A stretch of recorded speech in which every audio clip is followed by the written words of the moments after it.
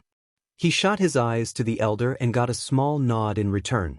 I will make sure they can't escape even if they try, Hawks. You have labeled me the elder, and as the elder, I will make sure they can never do this again to anyone else, let alone us, ever again.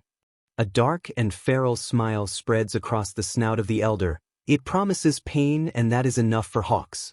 He gave a nod and looked back to his papa, waiting for how they can go back to the healing room with the other hurt flock mate.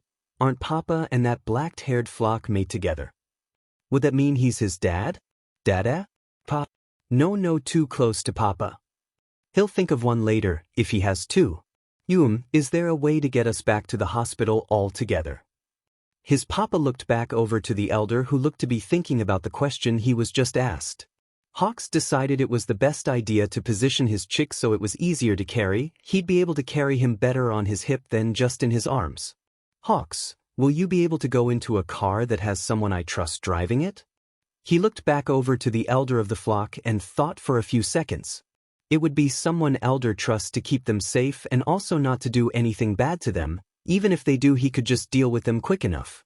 Hawks nodded his head because he was sure that no one would be able to live long enough to do anything bad to them.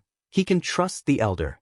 After some quick last-minute decisions, like if the elder was really okay with staying behind and if his chick wanted anything from his nesting room, they had to run by the fledgling room to grab a few comfort items, including a worn Hawk stuffy that didn't make his heart want to explode, not at all, an old picture of him and his childhood friend, and his most recent notebook. He wanted to take all of them, but they were way too much to carry back, but the grounded white-furred elder said that he would make sure no one touched them. Finally, after all that, they were heading back to their temporary nest area where their last hurt flock mate is staying. Hawks didn't mind sitting in the back with his nestling the whole time while his papa sat in the front. It was a bit hard with wings, but they made it work. While they were all making their way back, Hawks spent all his time calming down his marked one, slowly making them fall asleep but also notifying him how hungry he was. That goddamn lizard and snake must have not fed them, but honestly he's glad they didn't, because they might have tried to force feed him something that wouldn't help at all. When they finally made it back to where they were before, a hospital, Hawks made quick work to pick up the sleeping hatchling and carry him inside. His poor grounded papa had to handle something with the person behind the desk, but Hawks didn't care. He just made his way to the room of the injured Flo Dash. Shoyuta's at. He blinked a few more times than necessary, shaking his head a bit as he made it to the hospital room door, Shuta's room. Hawks opened the door and was greeted with a grunt, and he felt intense eyes on him and his chick. He let a soft smile lay on his face as he went to the couch and pulled off the cushions. The fledgling is fine, his cuts aren't that deep and can heal without bandages. Feathers will grow back. Hawks rearranged the cushions on the floor so that they had a 4x4 square. Izuku will most likely wake up soon anyways because those FS didn't feed him, but that's okay. It's okay and fine. Netsu is going to fix it. I'm also pretty sure Pap Hizashi is going to bring a mountain of blankets and also have a nurse bring my nestling food. He finished fixing the meager nest with blankets they left from when he migrated to this room, where their hurt flock mate was. He gently placed his nestling down in the half-finished nest so he can have two hands to work with. Feathers helped, but they weren't as precise as hands. Hawks traveled to the other side of the room so he could grab a black bag of something that smelled like both his papa, Hizashi, and Shoyuta. What are you doing? He paid no mind to Shoyuta stuck in the bed as he went back to fixing the nest to make it more homely. He thinks he heard an annoyed huff but kept at it. Not much time passed and Hizashi entered the room with his arms full of blankets. I got more nest materials for ya. I knew you asked for them last time and they gave the ones you used before and some more. The blonde walked in and put his pile on the outside of the nest, nice of him, and then, they shouldn't be here. A hiss left Hawk's mouth at the sight of a nurse he didn't allow near his chick entered with more blankets and what looked like pillows. Hizashi quickly got the message and grabbed all the things they had and shooed them out of the room. Good. Hawks goes back to making the nest that Hizashi and his fledgling will use with him. It's right beside the bed on the right-hand side, so Hizashi can be by his partner more and so Hawks can be the closest one to the door. Why you seem a lot calmer. He hummed in agreement as he continued to make the nest the right size and shape, making sure it was fluffy and just right. A gruff voice soon joined in. It wavered some bit from overuse.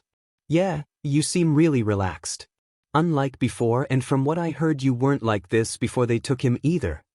Hawks finally finished the nest and smiled at it proudly before looking at Shoyuta. I think it's because Flock.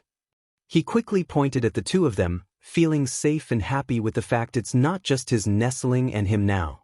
He didn't notice the smug look Hizashi gave Shoyuta as he repositioned his nestling so his wings won't be cramped up when he woke up. Hawks then swiftly stood up and walked over to Hizashi and grabbed his arm, yanking him to the nest. Woo wait, I didn't think you am I allowed?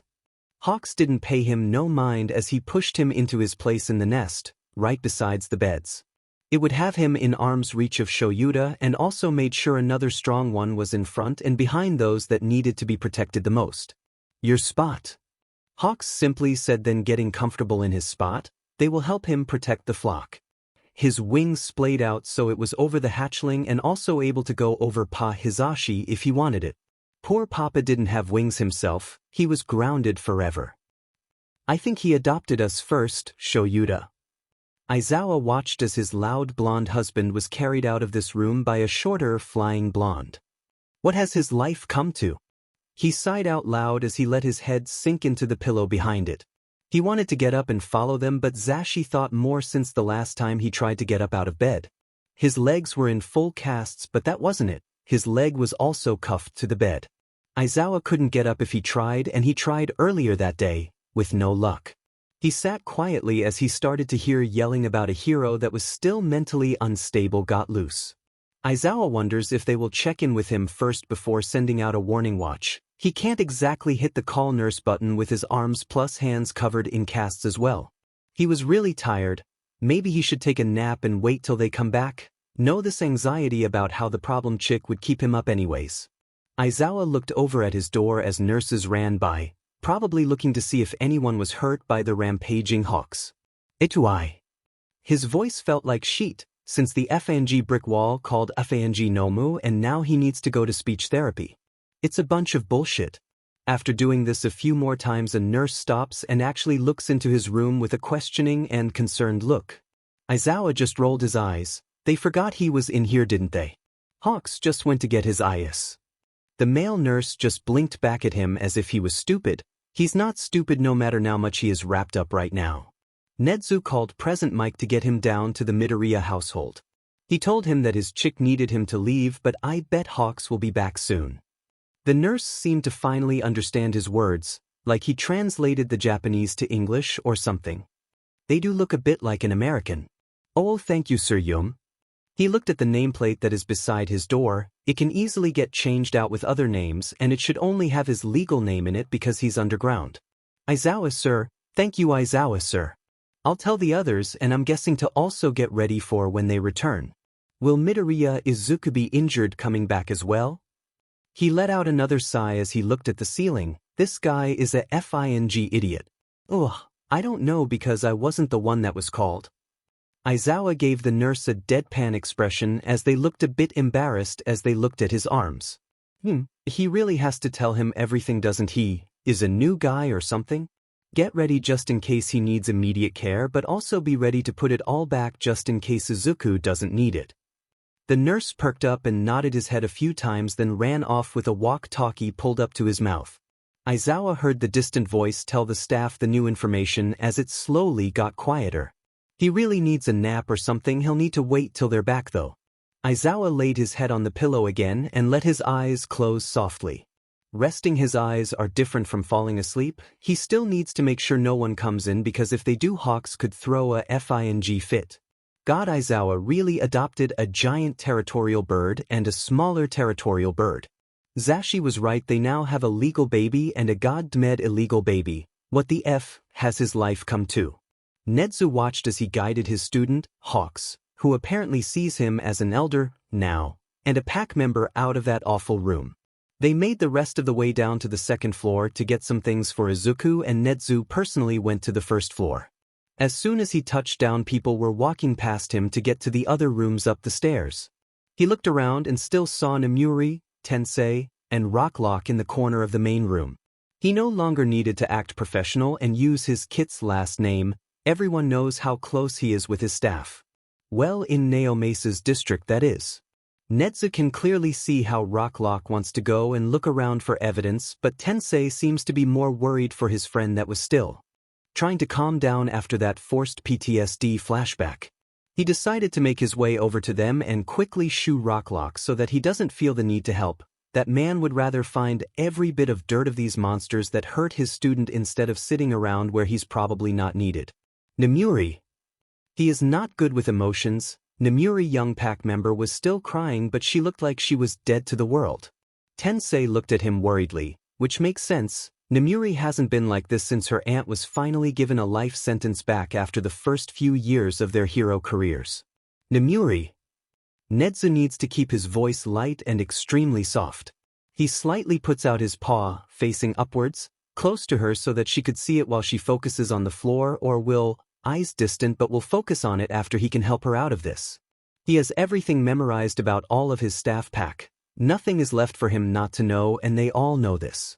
Namuri, do you know where Sushi is?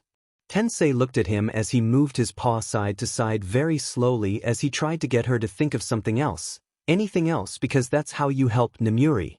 Is Sushi somewhere in the room over, or is he in the living room? More talk about her cat always helped, safe and comfortable with him, trying to get her to think of her safe den place. Tensei started to sit down close by, waiting for Namuri to come back to them. Nezu spent some time just talking and keeping his paw in view until finally Namuri moved to grab his paw. After some more time and talking, it looked like Namuri was finally coming back. How? How what, Namuri? How did she do that, Dad? How? Nezu slowly moved his free paw until he was finally able to whip away some stray tears that were falling down her face. She started to cry again after asking how Inko Midoriya was able to bring her fear to the forefront and then made it go until it gave her a flashback. How could Inko Midoriya, a woman that has a quirk that doesn't work exactly like that, do that? He'll need to go over Inko's quirk registry again and also have the detective question her about it. She will probably refuse to talk to him. Besides making sure everything here runs smoothly, he will have to do a family background check because if he's correct, no one from either side of the Midoriya family is alive. Namir, pup. Nezu slightly pulls her face up so that she can look into his eyes. Red and puffy, a little bit of snot is running down her nose, but she's still the beautiful young lady he taught back in the day. It's not your fault, and you don't need to worry about her quirk anymore. I will make sure that we know everything there is to know about it before she gets locked up for good. Namuri sniffed a bit as she went to grab his paw, that is on her cheek, to hold. How do you can now that she'll be locked up for good? Nezu let his smile slide across his face. Namuri won't jump back from all the murderous rage he has for this woman. She wouldn't flinch at the absolutely crazed look of her boss father figure. She knows that look was always made right before he made it more safe for everyone. I know because I will make sure of it, lil pup. You just need to get home. You are not in the right state of mind to work right now. Namuri tried to argue that she would be fine in a little bit, but Nezu wasn't having any of that. He sent her home and Tensei went with her because he actually wasn't that good at finding evidence. He stood by the door and waved them goodbye and stood there until their car was out of view. Nezu, sir, are you going to help look for things? Nezu turned around to see the face of Naomesa looking rather concerned. It wouldn't shock him because for where he's seen most of the house, it was obvious that they hide everything from sight. Yes, Naomesa, I'll start at the second floor because that was the one I saw less of. I feel like they might have hide more things there instead of the floor designed to basically tour to my student. Naomesa nodded, then moved to the side so he could walk in. After he is done with the second floor, he's looking at the fireplace. Hisashi seemed a little defensive about it. Nezu passed officers, looking around for any evidence they could find, making his way to the stairs once again and looking up as he started to walk to the second floor. He noticed the rare photo here and there, but nothing major. That was until he looked at the entryway to the second floor.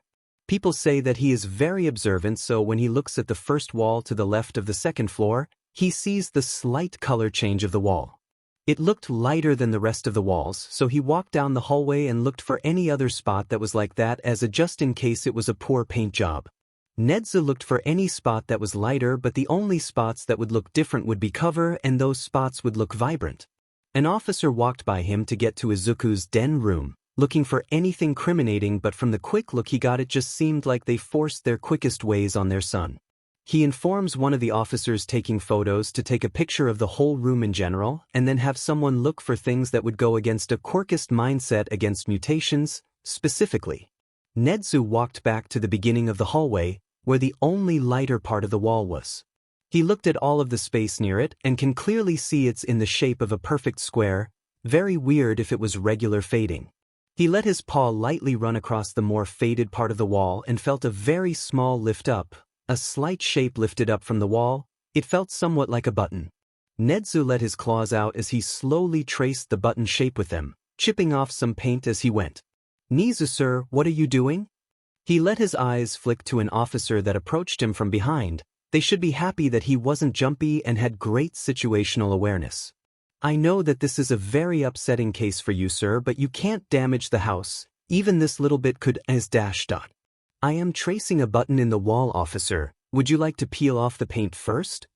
He looked them in the eyes as he continued to slowly get all the paint off the button-shaped area.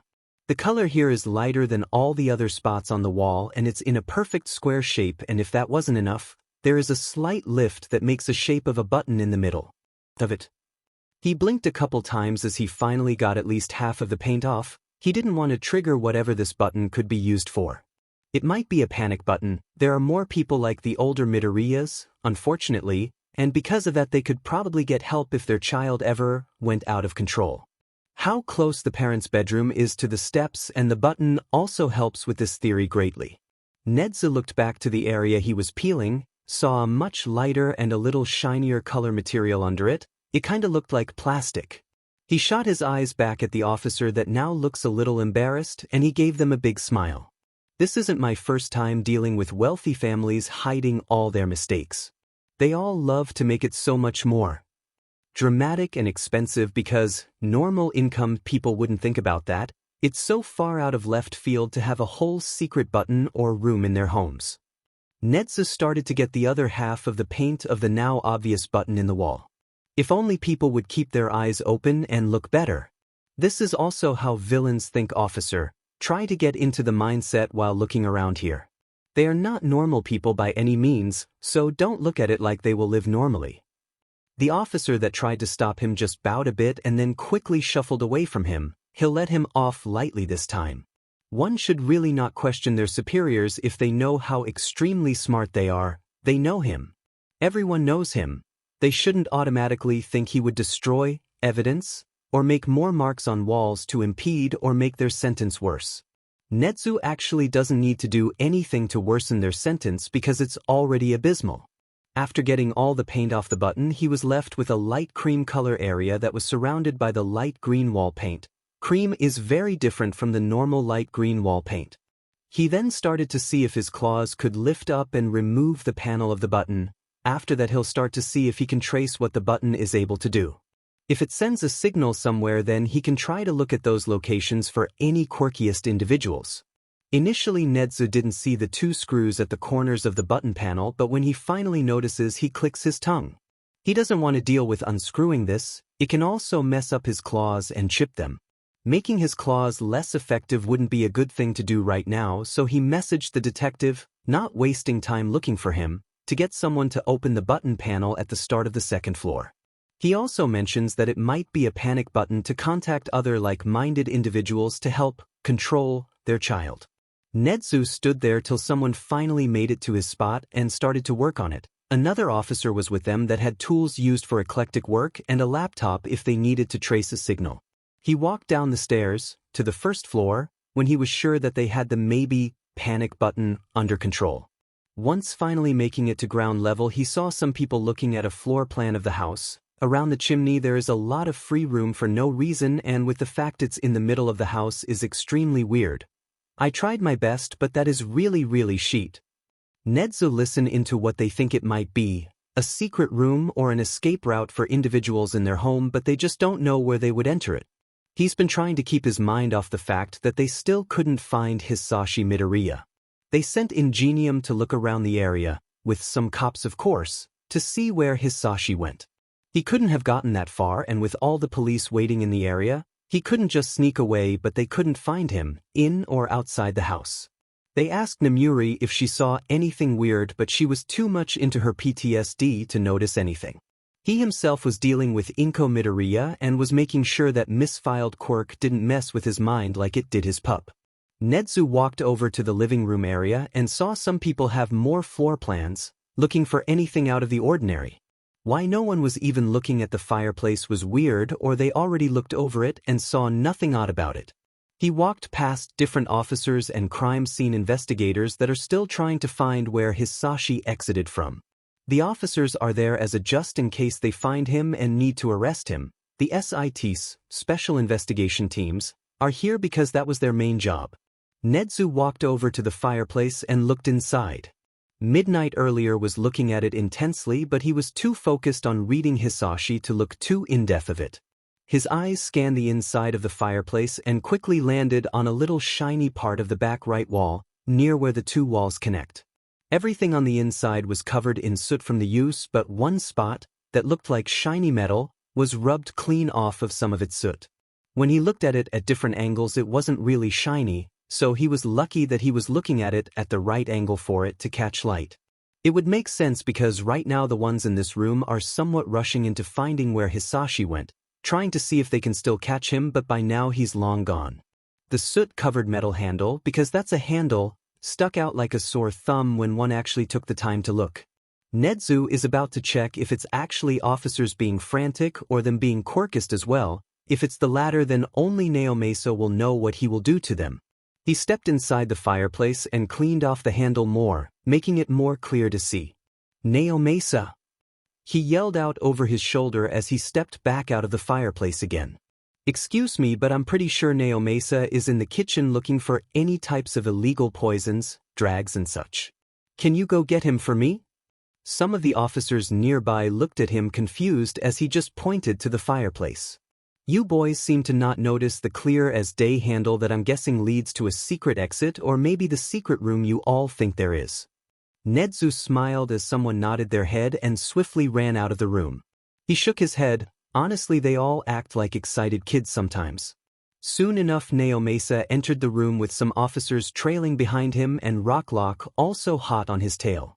Hello, gentlemen. Seems I found the door you all were looking for. He pointed to the fireplace and the now easy-to-see handle, making it clear to see helps the other half-blind people apparently. Naomasa bent down and looked into the fireplace, and his eyes grew wide as he started to order his men to get into formation with him and Rocklock. Nedzu stated that he wanted to go first because he would be able to counterattack quickly if he really must.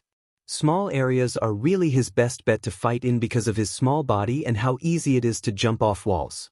Rocklock could also help by freezing Hisashi's clothes after he grabs his bearings. Even underground heroes can be caught off guard.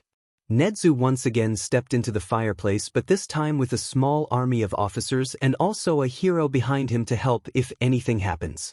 Okay, I'm going to open the entrance soon on the count of 3. 1, 2, 3. He flung the fireplace entrance open and was greeted by a dimly lit stairwell.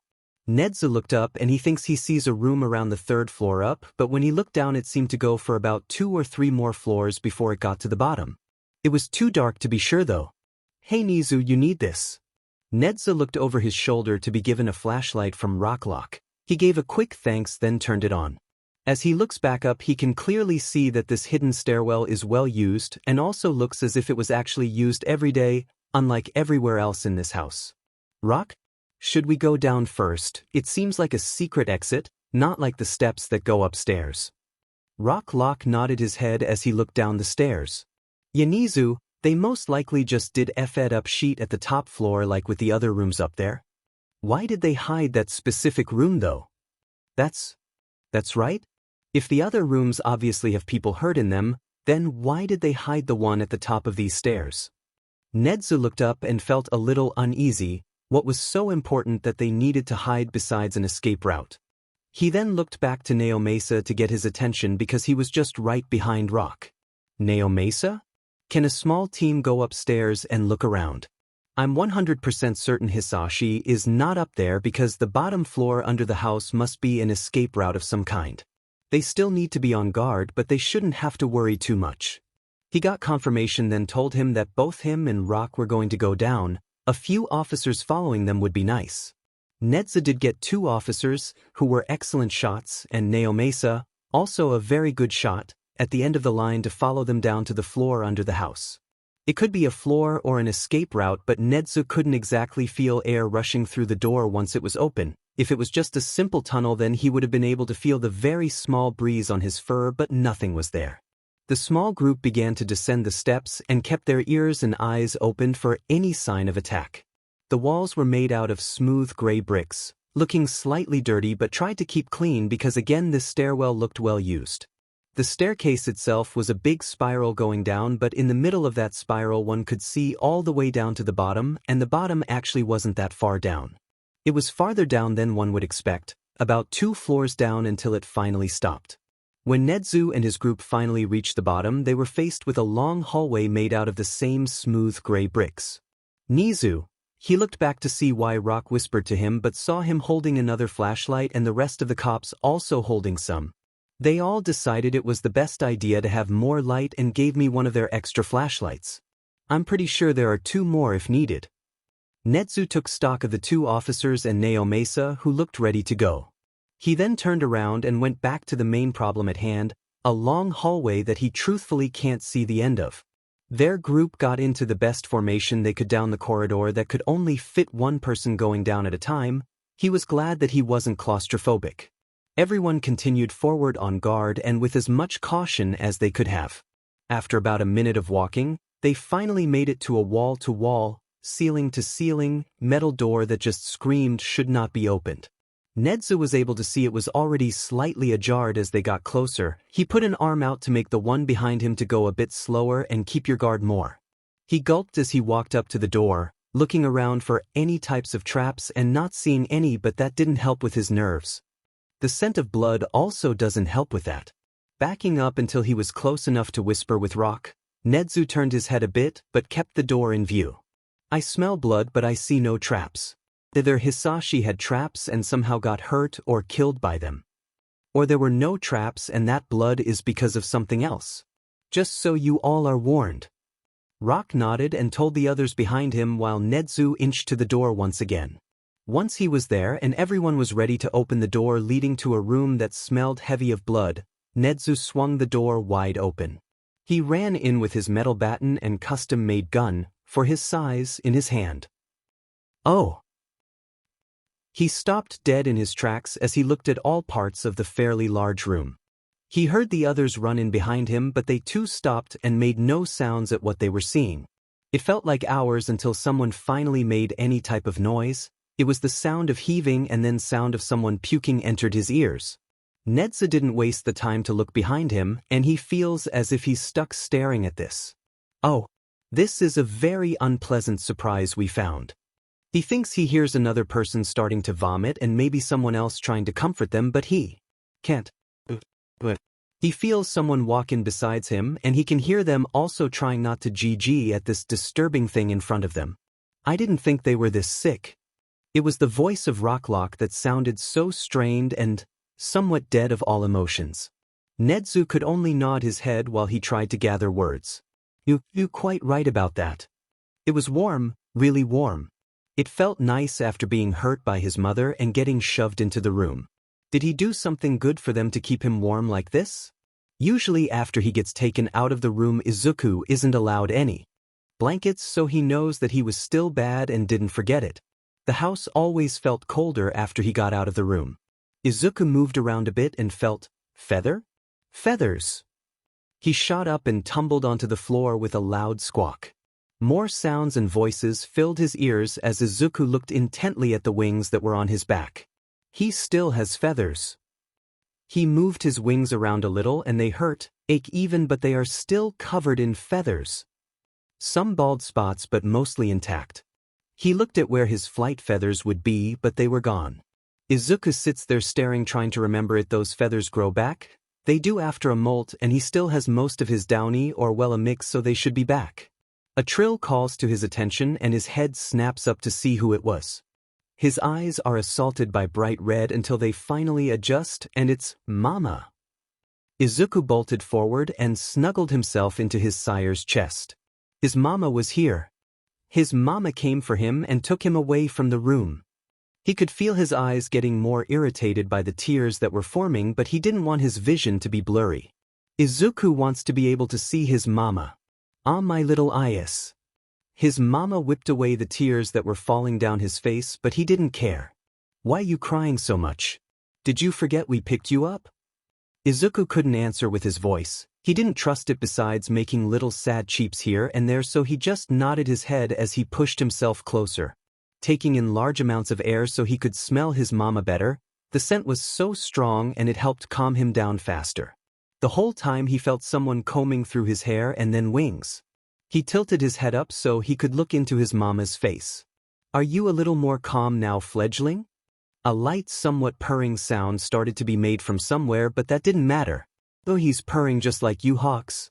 A bright and happy-sounding voice that was not his mama was heard to his left.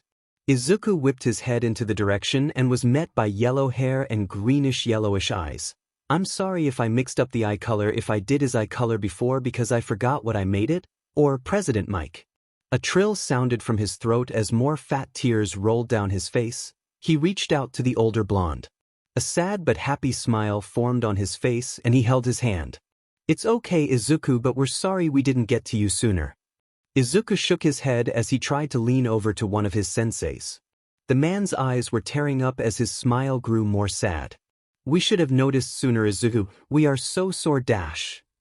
No. Izuku shook his head more as he used what little strength he had so he could pull Yamada-sensei closer. Why you didn't know? A wet spot was starting to form on both his shoulders as they all cried together. One was from the man that was so scared of losing his newly formed chick that it would have hurted more than watching them grow from afar. The older blonde was crying because he was a UA teacher for FS sakes. They are taught to see these types of things, but they didn't see it. Izuku should have gotten out faster, and others in his life should have gotten him out sooner than just now. The youngest of the three was crying for many reasons. Thoughts of thinking it's his fault that both of his flock members were weeping right now. The yelling in his mind trying to be noticed about how a monster didn't deserve this kindness, especially with another monster of its own kind. The begging to not be left behind again, to not have another supposed parent hurt him like his old one did. So much was screaming at him saying that this was wrong but oh so right at the same time. It made him feel like a migraine was forming. They all cried there for so long, or well, it felt like a long time. It could have just been a couple of minutes. Pulling apart to see two pro-heroes that Izuku looks up to with a fiery passion, with tear streaks on his cheeks and dopey smiles plain as day on their face. It made him start to giggle at the ridiculousness his life has come to so fast. It just didn't make sense. Soon Yamada-sensei was laughing and then Mama was laughing too. The room is filled by the snorting laugh of Yamada and two twin bird-like laughs of the winged individuals in the room. Once they all calmed down, Izuku was able to see that his mama actually made a nest this time around. He looked at all the stuff that made it up and noticed some clothes in its making, but it was mostly blankets that look like hospital blankets. He also noticed they were on the floor and not on a bed, which would usually be better to house two people, unless Yamada-sensei was also in their nest.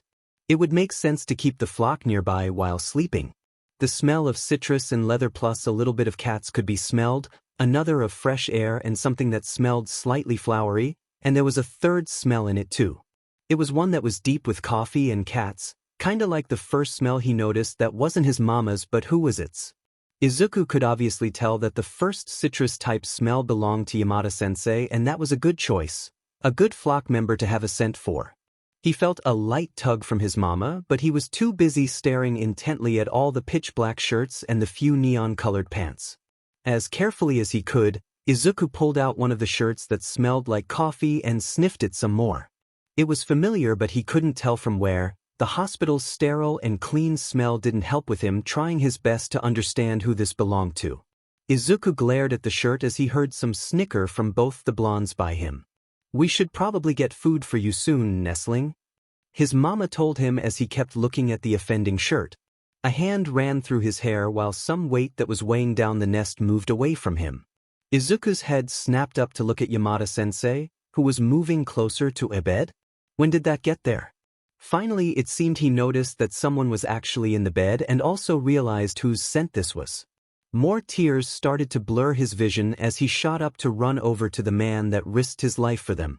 The one that he remembered last seeing as a bloody mess on the cracked concrete ground. It was the first person that actually got his trust out of everyone in this room. Izuku looked into Onyx's eyes as he cried and threw himself, as much as he could, onto Aizawa's chest. Zizawa sniff I forgot that you. He tried his best to talk through his heavy crying, but it was probably a little hard to understand. The smell of coffee and cats filled his nose as the man that almost died for them kept his hand in his hair.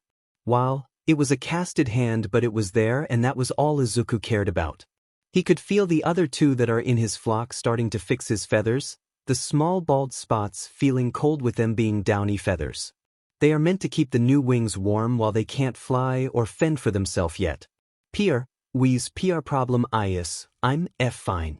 He lifted his head up to look at the thick bandages covering Aizawa's neck. He could have helped more. Lil listener. Sho will be able to talk again. He might have to go to speech therapy, but he'll be all monotone once again soon. Izuku could see Aizawa glaring at Yamada while out of the corner of his eye, Mama was still fixing his wings and smiling the whole time. He could have still done more, he was right there. Izuku leaned more into the preening that his mama was doing as he started to get more and more hungry. Aizawa must have noticed because he tried to push the call nurse button but failed because of the casts. Yamada chuckled as he pressed it for him. They will most likely bring food without us telling them to. We did tell them that the next time we called them it was going to be for food. The hunger was slowly starting to hurt a little, but that wasn't what was most on Izuku's mind. His eyes didn't get off of Aizawa as he watched the up and down movement of his chest. He needed to see that Aizawa was still alive and not dead. Breathing and moving and thinking, not bloody and still and dying. Not dying, Aizawa wasn't dying, and Izuku made sure of that. A light hiss brought him out of his thoughts. It was the hiss of his mama. Red suddenly obstructed his vision and it got a lot more comfortable as well, nice and fluffy and safe in mama's wings. Hawks, calm down. Yamada said soothingly. That you didn't knock. His mama answered in a hissing voice. I know, but they need to give us food for the fledgling, right? Yamada's voice sounded closer now. It was quiet for a bit, no hissing, just still. Fine, Papa. Papa? It's okay, my little feather. Mama's wings puffed up more, but Izuku couldn't tell why. Oh, you're getting red. Do you like the nickname I thought up for you? Yamada's voice sounded teasing, light and warm. Jay, just get hatchling his food, Papa. Oh, was Yamada his mama's papa? Shuffling was heard from around the feathers, but Izuku paid no mind to that.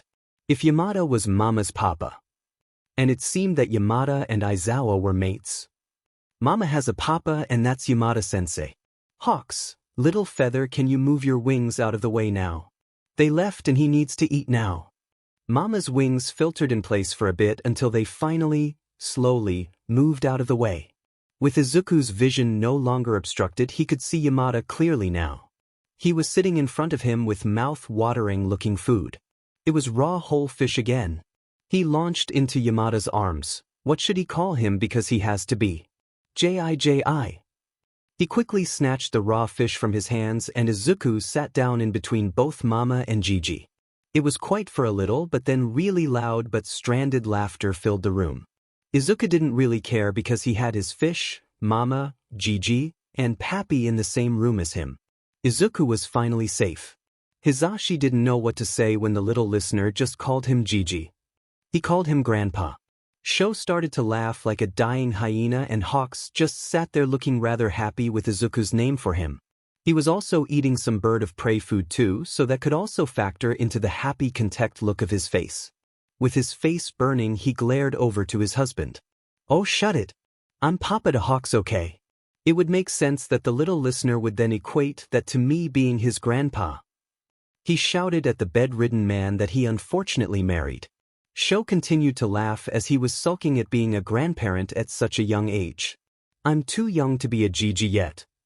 Hawks seemed to finish with one piece of his food and looked over to Shoyuta that was slowing down his laughter by now. Hizashi saw him narrow his eyes as he picked up another piece of food.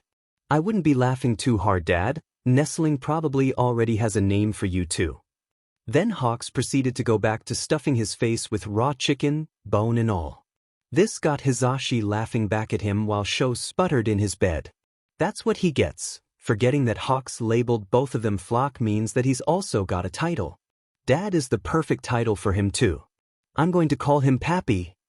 His head whipped around to see the little listener pick up some more food but was looking at Shoyuta. That got him to laugh louder and point at Sho while saying, Pappy. Both of the birds of prey seemed very happy and the two humans seemed embarrassed but happy all the same.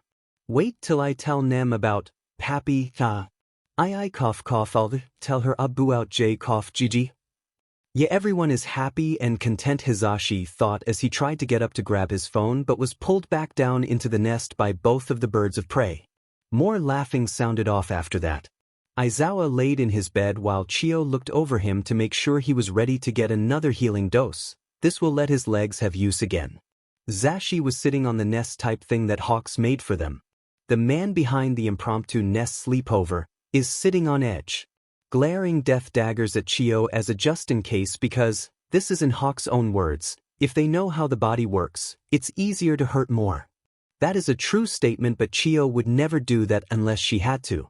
Besides watching every moment Chio makes, he also has Izuku in his lap and hidden behind all his puffed-up feathers. Izuku made a cute little squawk when he was grabbed since Hawks noticed Chio first out of all of them. The little bird was honestly quite well behaved and only asked what was happening behind the wings. He did grow a bit more tense when he learned someone that he didn't claim as flock was going to be getting close to him. Besides the tense muscles and abundant questions, he was very well behaved. You seem to be all ready for your healing, Shoyuta. Right after that he got a quick peck on the cheek. Everything then started to feel a little distant as he got more tired. Oh, you're in one of your half-asleep, half-awake states. Aizawa looks over to the short women talking to him. Oh, it's Chio. Wasn't she coming later? He hums as some hissing started up. What did you do to my dad? Dad? Who is Dad? Who's in the room? Hizashi. Oh, don't worry your little head, my feather. He's just really sleepy and after he wakes up we can take off his casts on his legs finally. Aizawa was a dad to Hawks, right? That's what he said. I'm honestly shocked he's still awake. I was sure he would pass out after that, but it seemed he had a little more energy than I thought. Aizawa blinked a few times as he lolled his head to where the hissing noise came from, and there he saw the big, very crimson wings of the person that says he's Dad. He now noticed that some type of peeping noise was being made behind the red wing. Oh right, the little one was behind them right now. You are only being let out of here alive because you healed him, but if that wasn't the case my wings wouldn't be the only red thing in this room, you old beach. The sound of his husband squawking filled his ears as Chio walked away from him. Mama. Recovery girl was only healing him. Once he sleeps he'll be normal again. The loud hissing that was coming from the one that claims to be his son stuttered to a stop once Hizashi practically hung himself off of him. Just let Chio leave and we can then help Sho fall asleep after she leaves, okay? We could even try to make the nest bigger. Doesn't that sound great? Nest. Aizawa must have said that out loud because Hawk's head snapped into his direction, giving a chance for small Chio to leave. She's small. Something he noticed was the black dinner plates that were Hawk's eyes at the moment. Aizawa chuckled at how he looked like a kitten with those big black eyes.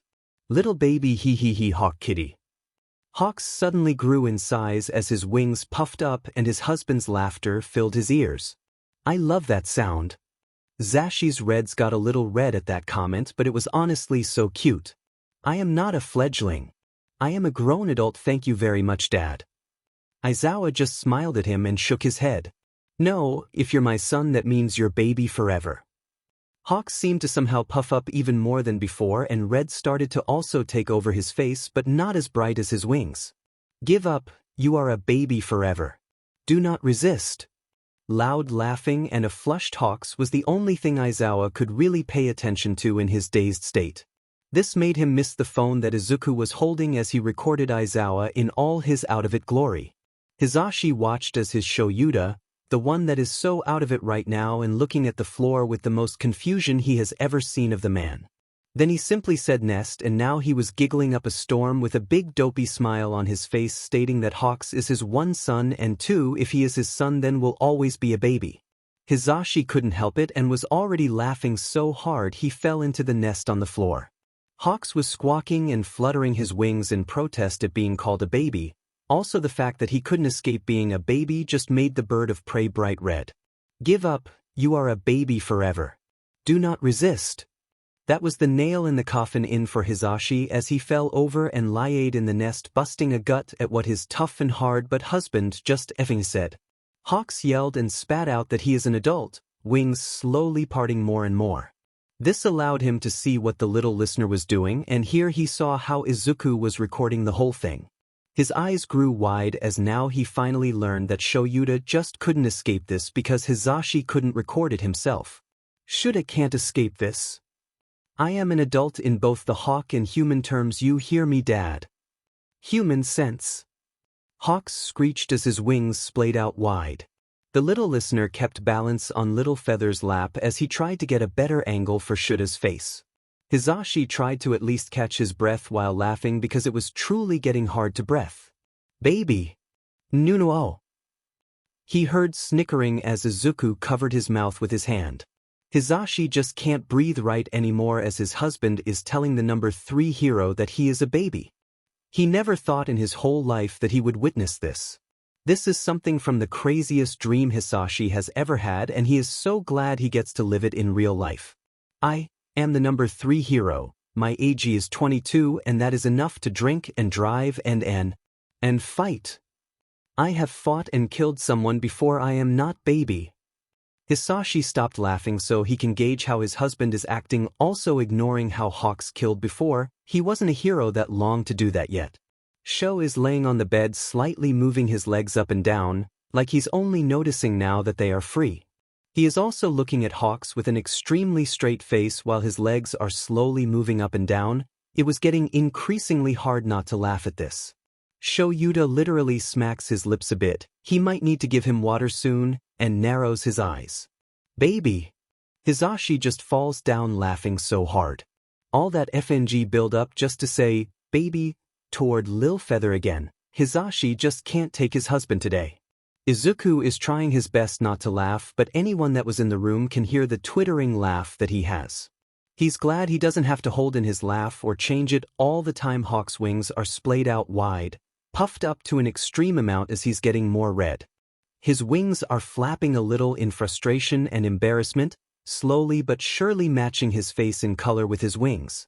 Izawa just nodded his head up and down, like he just decided on something. Baby bird. Izuku couldn't hold it in anymore and started laughing just as loud as Hisashi. Hawks have finally matched his wings color. Today is going to be a wild day. It was now time for lunch and no, Shoyuta, his name is Shoyuta? They didn't seem to mind him calling them dad though, and even called him a FING baby. Not going to look too much into that, Hawks. Just don't look down that rabbit hole. Anyways, Dad refused to sleep and just kind of floated all day. Fledgling recorded a bunch of videos for something, probably blackmail, and he has been giggling all day. Papa was being his normal self, just a bit quieter after they noticed that Hawks flinched at the loud noises. Hatchling also flinched with him, so it's probably a mix between better hearing and trauma. You kinda can't tell with 2 trauma-ridden birds of prey. Hawks was told that the nurse was going to knock when they come in with their lunch, and they did, luckily. He and his little bird were just startled and fluffed up most of the time while they gave them their food. There was some normal food for the complete human people, but some more bird of prey food for them. They also gave them some fruits and veggies because they are still human. His nestling was eating a little less now after almost 3 days since the quirk was used on him. Fledgling was still eating a lot, but it seemed like he wasn't in such a hurry to stuff so much down his throat, plus he didn't eat 13 whole fish this time around. Izuku ate around 12.5 whole fish this lunchtime. At first everyone told him that they were scared he was eating too much, but it seemed that he was burning a lot more calories than normal. Izuku eating less, even a little bit, means that whatever the quirk affected is starting to slow down. It's slow, but his fledgling will begin to even out his food intake, but there is also the fact that they don't know what he really needs to eat yet. Papa is helping Dad eat right now, and it's a sight to see. Show just eat it. Dad then proceeded to turn his head away from the spoon that had hospital soup on it, like a toddler. No, Jelly. You are not getting your pouches. Papa looked really tired, but Dad seemed to want to finally pass out after so long. No. Hawks heard a snort from his fledgling as part of a fish hung from his mouth. He's really glad that both their stomachs are built for digesting bone and all, unlike their real-life counterparts. Imagining throwing up little bones and such is already giving him a headache. Izuku pulled the fish out of his mouth and looked up at him with a smirk. Can I get my phone again? Hawks shook his head as he took a bite out of his chicken. It's been 3 days since he never would have even thought of eating raw chicken. Only if you're okay with raw fish skunk getting on it. This caused the little nestling to puff out his cheeks as his wings fluttered a bit. Hawk's ears toned into the light buzzing he heard when Izuku fluttered his feathers, but it quickly went away after the little bird stopped. He'll think about that later. Maybe he needs his wings preen again? Suddenly the rest of the fish was thrown into Izuku's mouth and hands started to rub on his shirt, that little dash. Hawks pushed fledgling's hands away as fish gunk was now clearly rubbed into his shirt. You little D-dash, this wasn't even my shirt. It was one of theirs. Hawks pointed toward where the bickering couple were still fighting over Dad eating soup or jelly. Hatchling just shrugged his shoulders because his mouth was full of food and pulled out his phone with his now clean hands. He's a little troublemaker. That fledgling is nothing but trouble. Hawks shook his head again as he went back to eating his food, watching the show. Just one bite soda, please. No, I want jelly. His hatchling leaned onto him as he recorded more blackmail on his pappy. Will Pappy actually refuse to eat if he doesn't get his jelly? Hawks looked down to the little one, their eyes big but not all black, as they looked at him with an intensity that he couldn't quite understand that well. I honestly have no clue. Please. No, you can probably use that as an answer, fledgling. Hawks run his hand through their hair, feeling the feathers that are slowly growing in and the ones that are already full grown. It was probably like that because the quirk sped up his hatchling's growth. Izuku's hair looked fluffy but it felt scratchy, not like his own because it feels very smooth. It kinda reminded Hawks of those metal scrub ball people used sometimes for dishes. It's a bit weird because even his feathers have that weird metal scrub ball feel to them. They still act like normal feathers, so it must be something to do with his quirk or just his mutation in general. Hisashi gave up after Shoyuta was basically falling asleep finally, 2 hours after lunch. He tried to at least give him one spoonful before Sho passed out, but that wasn't possible. Hisashi kinda shoved the cold food to the nurse when they came around because he was so tired from the bullshit. The nurse just asked if there was anything that his husband wouldn't fight to eat, and he had to explain that he was actually just acting like this because of RG's quirk. That was a fun talk to have. Hisashi flopped onto the nest by the 2 birds that were at the moment preening each other. Well, he guesses it's more like a lesson for both of them, one only doing it to himself and one never having wings until a few days ago. Hisashi was way more of an amateur than Little Feather, but he said that the wing preening that he gave him was really good. He sat there watching them for a little bit, little tweets and calls back and forth with each other. Sometimes it seemed like one didn't know what the other was saying, and that again made sense because it seemed both repressed their instincts. They seemed to clear up any confusion quickly so it could also just be a lapse in judgment on what the bird words mean, like changing from English to Japanese for himself. Izuku tweeted something to Hawks and he seemed distracted with trying to get some feathers to go the right way. It was a tweet call Hisashi heard a few times now and Hawks always responded the same back. It was a really easy sound to make because of Hisashi's voice quirk. He also loved to whistle and such, so it wasn't that hard to do. He really only made the tweet back because Izuku seemed to be getting a little more antsy and worried about not getting a call back right away. Hisashi honestly doesn't know what the call is, and he can tell it sounds a bit deeper with him because he will probably have a lot more trouble with those really high notes that birds make. He can make them, but it'll probably hurt. After he made this sound, both birds looked at him with saucer black eyes and little head titles, which looked so cute because they did it in the opposite direction. Hizashi was a little worried if he somehow insulted them, but with how their eyes are, that shouldn't be it, right? He gulped a bit, but then both birds of prey's wings fluffed up and made those little calling tweets, this time obviously directed at him. Hizashi looked around a bit, feeling a little on the spot. Sho was asleep and the nurses never really go into their room unless they have to, and now both of his boys were looking at him with so much expectancy. Hizashi did the only thing he really could do and make that sound back again. He automatically got tackled to the ground, limbs twisting with both of theirs and wings of mostly viridian and crimson flooding his vision. Loud bird purring quickly followed, and then some hands in his hair, gently fixing and pulling out knots. Hawks was preening his hair while the fledgling tried his best to wrap both him and Little Feather in his wings. Lil Feather decided to help him, and now Hizashi is just sitting in the nest with one bird preening his hair and surrounded in warm fluffed-up wings. It was very warm and made him feel extremely safe and content. Having Sho by him would make it perfect though. Hizashi, Izuku, and Hawk stayed like that until they got their last meal of the day. The whole time they were entwined with each other, tweeting calls would be directed at him and Hizashi would respond in kind. He still didn't know what it meant, but it had to be good with this response, right? Even with the last meal they didn't leave his side, and after eating they all slowly started to get more and more tired. Hizashi at one point noticed that he was no longer sitting up by laying down. He was very warm, happy, and surrounded by loud purring. It felt like he was back home waiting for Sho to come back from one of his patrols, hard days where he couldn't stay up and fell asleep on the couch. Soon he was following how those days usually go too, falling asleep warm and content to wait it out. The teachers at UA were kept in the loop on what was happening. They weren't told everything, mind you, because it was an ongoing investigation, but other things like the health of their student and family members' health were told to them. They were all kept up with Shuda's health and how he was doing. They were told how Hizashi had to cuff him to the bed even though both his arms and legs were broken. Chio also told them about how Hizashi wasn't getting much sleep and how she was about to shove a sleeping pill down his throat so he could finally rest. The information about their student Izuku Midoriya was very complex. At first everyone was told that a quirk affected him and that he would need to be looked at for a little while until the effects wore off. Ryo said that it seemed that the kid grew a bird of prey mutation. He was never really near the kid, so at first he didn't know if anything was actually wrong or not with his scent. He still couldn't really tell after he noticed too, because again he was never really around Midoriya to know his scent was off, besides if it was someone that wasn't supposed to be on school grounds. There were a lot of smells that weren't supposed to be there, so that could have also affected his nose at the time. After the little one finally got to the hospital and looked at, the staff was informed that the transformation might be permanent. That wasn't an issue for them at all though.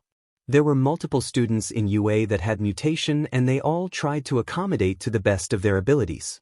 Now no one has really had to deal with a strong bird of prey mutation because of how rare they are, especially the ones with wings. They would have to read up on what bird of prey the kid is so they cannot step on any metaphorical toes. Then after they were told this, Nedza thought it was important to tell everyone what happened after they arrested the kid's parents.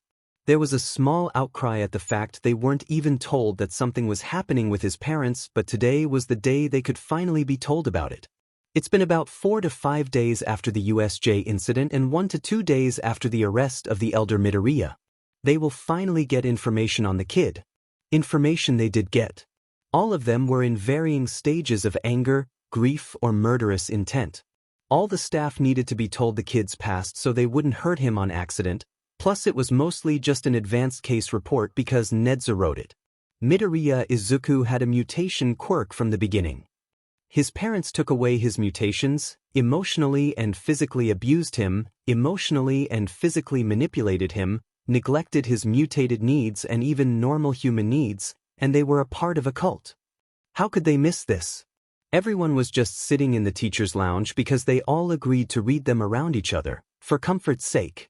Now everyone was quiet. Nemuri wasn't here because she was still recovering from a quirk that was used on her to give her a vivid flashback.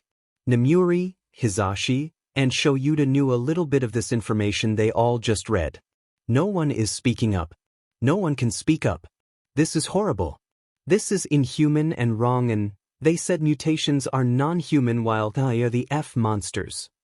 Sekijiro, a Vlad King, screamed out as he slammed his fist into his desk. Everyone looked at him. They could all imagine smoke blowing out of his ears with how red his face was. I know that there is discrimination against mutations, but a FING cult Jija. Rio was close to slipping into nothing but growls and howls with his words. Everyone can see the strain in keeping calm he is doing.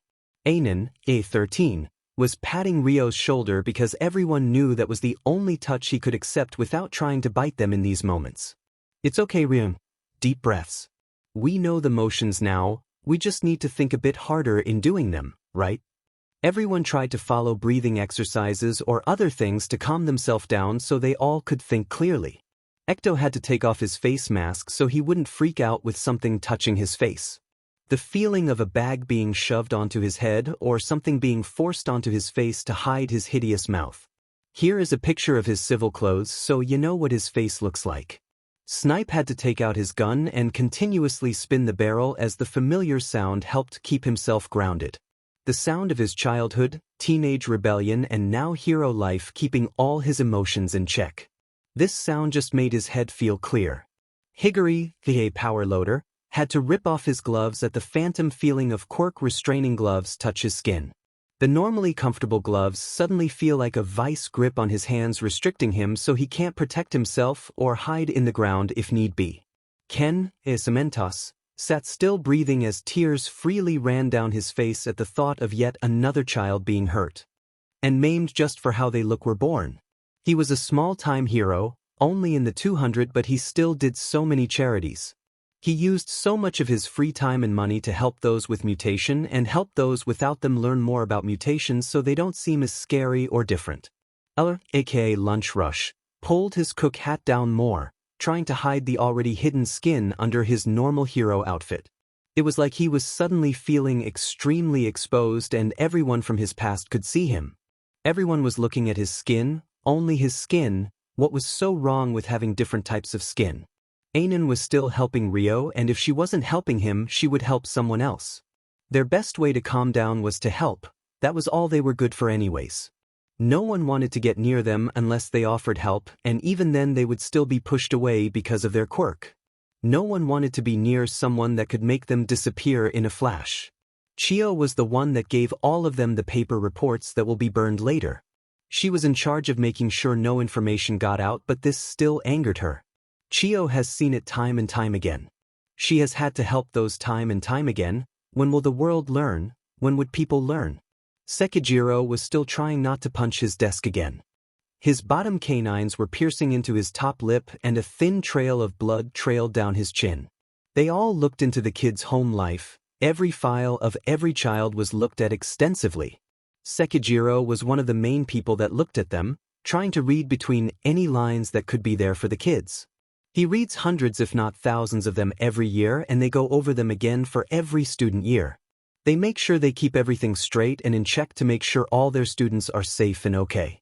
Sekijiro knew he read class 1A and 1B normally like every year. He tries to memorize them to the best of his ability. How could he have me? I didn't read it. Ken looked over to his friend, his brother, and slightly tilted his head in confusion. What was that, Seki? Didn't read what? Sekijiro couldn't even muster up a fake glare as he looked over to the cement man. I didn't read Midoriya Izuku's file dash. Gur war do you mirror you didn't idiot. Rio cut off the last word that tumbled out of Sekijiro's mouth. He was trying his best to calm down, but it seemed to be failing at the admission that one of his own pack members neglected a duty that he did every year. They are meant to read them, and Rio had to read so many of them as well. He usually had to cut back a bit because he needed to focus on those that needed his help mentally. It wasn't in the list, and when I looked for it, it said access denied. Nedzu said something about it being like a witness protection thing. After Sekijiro said that, Rio growled more and some low-volume howls started up. Rio stomped his feet a bit so he didn't try and grab Sekijiro for forgetting something so important. I don't know, okay, I was trusting Nedzu to know if he was okay or not.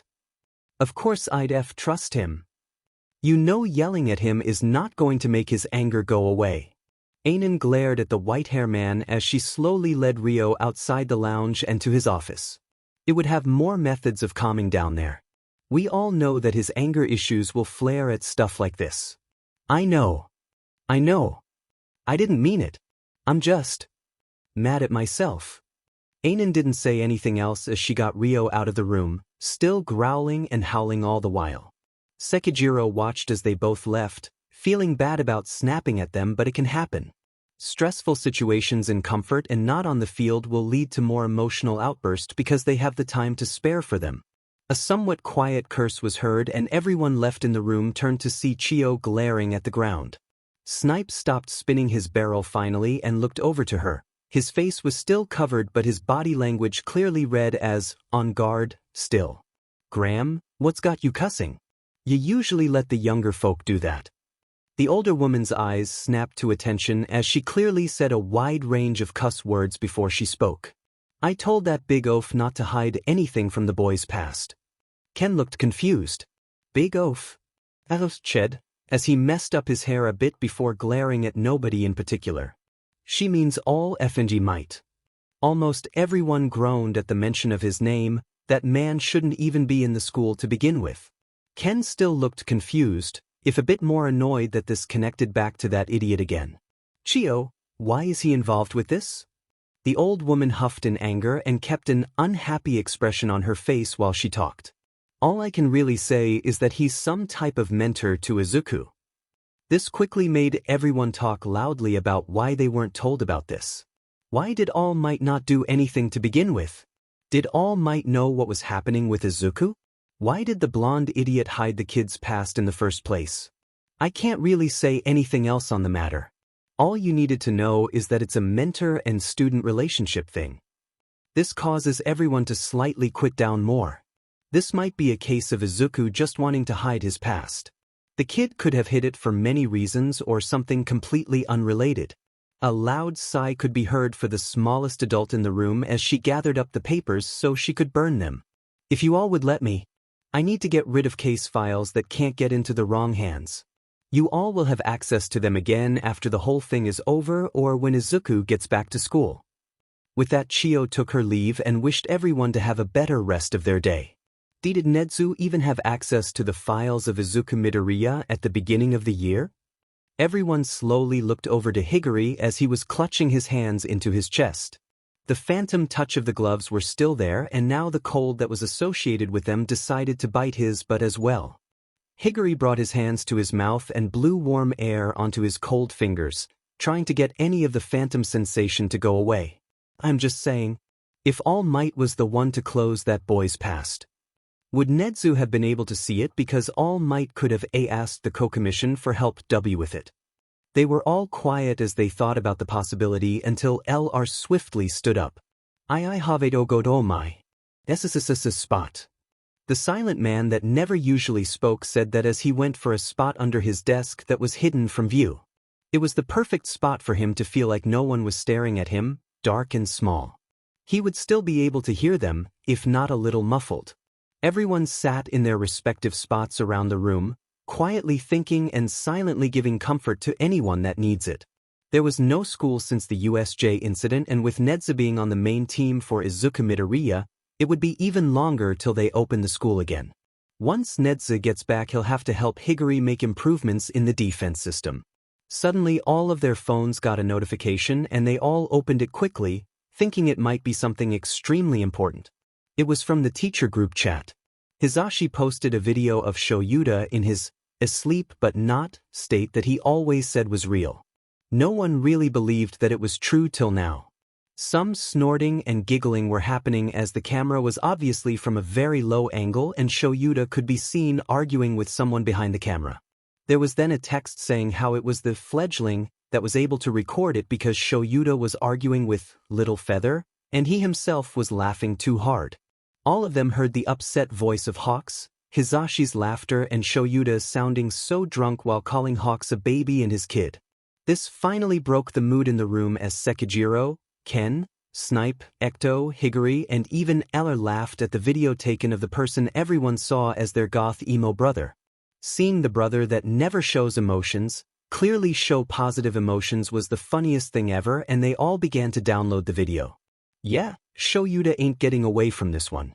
Nezu was working on the questions that were going to be used in Inko Midoriya interrogation. He has some pointed questions about her family before going into the system. Her mother died around when she was 4 or 5 and had no father record besides what his quirk was. He also has some questions that should help her slip some answers about her husband and his business, his employer and the lot. Those will probably be asked at tomorrow's interrogation, but Nezu also had the blaring obvious question about the bottom hidden floor. Thinking about it still puts his fur on end. On the wall to the left was an operation table that had a very clean air about it. Everything near it was spotless. Shelves were close by, covered in jars with varying mutant body parts in them. Nezu can see eyes, horns, small wings, mutant animal toe and the likes floating in some of the jars to keep them preserved. He can see a sign was put beside the shelves, but he can't see what it says from where he stands at this nightmarish room. Inko was going to be questioned later today, plus tomorrow and maybe some more after that, and Nezu himself was going to be on the other side of the glass. He was to gauge how Inko acted and see if anything is being told through mannerisms and instincts. Either way, Nezu has to make sure everything is in order for the interrogation. It was finally time to have Inko Midoriya to be interrogated. This was the same room he sat in last time with Shinrai Tori on the other side. Today, though, he has a monster in human skin on the other side of the glass. The world twisted this person so far that they thought the torture of a poor child, their own pup, was right thing to do. Inko sat in the seat silent, looking at the quirk-canceling cuffs on her wrists chaining her to the table. There was no movement, just a silently plotting thing that was ready to get out and run at a moment's notice. Naomasa just opened the door. Only Inko's eyes moved to look at him, then back down at the cuffs. Is she wondering how she let herself get caught? Will she try to act as someone else for them today, maybe also a victim to how her husband was, or will she accept it full-heartedly? Sansa was not to be in this interrogation because every time someone with any type of visible mutation, Inko Midoriya became extremely agitated and sometimes violent. The cat officer was on the other side of the door with another officer just in case Inko tried to attack once again. Hello, Ms. Midoriya, how are you faring today? Like always, Naomasa was being friendly and open, trying his best to get the other one to let their guard down more. Inko kept her eyes to the cuff as she spoke finally. I'm doing fine, after you made sure none of those animals got near me. Nezu felt his tail twitch when she stated other officers were just mere animals in her eyes. Those animals that you are talking about are my colleagues, and I'm asking you not to speak of them like that. Inko didn't give a response, so Naomasa just sat down in his chair while he got everything ready. No movement or sound came from Inko while the recording was getting ready. It was now time for the opening questions. Okay, what is your legal name? Midoriya Inko. What was the family name you had before you got married? Taka. Something, I can't remember it, but you'll have it in your files. Okay, your age please? I'm 40 years young. Okay, it's time for some harder questions. Naomasa looked her dead in the eyes, while he would be if Inko was actually looking up instead of at her cuffs. Did you know that one Izuku Midoriya had a quirk? Some emotions seemed to fire across her face but were quickly put behind a mask as she answered. Yes. That word sounded strained, most likely upset that her son has a mutant quirk. Did you ever hurt Izuku physically, emotionally, or mentally? I punished him, yes. Naomasa wrote something down and re-asked the question because she said that she punished him but not to hurting Izuku.